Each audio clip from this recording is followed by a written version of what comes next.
2025 में चीन से जंग, अमेरिका की तैयारियां जारी। जंग क्यों छिड़ सकती है, कमांडोज को क्या टास्क मिले। अमेरिकी फिजाइया के काला अफसर ने इम्कान जाहिर किया है कि ताइवान के मसले पर 2025 के अवाइल में चीन के साथ जंग हो सकती है, जिसके लिए फोर्सेस तैयारियां शुरू कर दी। आलमी खबररसा इदारे के मुताबिक अमेरिका के एयर मोबिलिटी कमांड के सरबराह जनरल माइक मिनीहन ने अपनी फोर्सेस को जंग की तैयारियों और यूनिटों में पेशकदमी की हिदायत जारी करते हुए खबरदार किया है कि ताइवान के मामले में 2025 के शुरू में चीन से जंग छिड़ सकती है। जनरल माइक मिनीहन ने अपने कमांडोज पर जोर दिया है कि वो अभी से ज्यादा जंगी तैयारियां शुरू कर दें, फायरिंग रेंज में जाएं, एक क्लिप फायर करें और सर का निशाना लेने की मशक करें।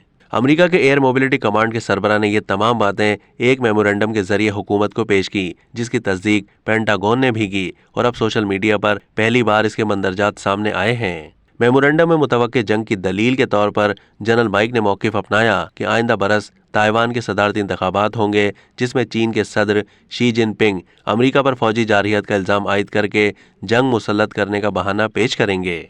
इधर पेंटागन के तर्जुमान ने जनरल माइक के मेमोरेंडम की तस्दीक करते हुए कहा है कि हालिया कुछ महीनों से ऐसा लगता है कि चीन ताइवान पर कब्जा करने के लिए अपने टाइम फ्रेम को तेज कर रहा है। अब तक के लिए इतना ही। मजीद मालूमात के लिए डेली जंग के यूट्यूब चैनल को सब्सक्राइब कीजिए।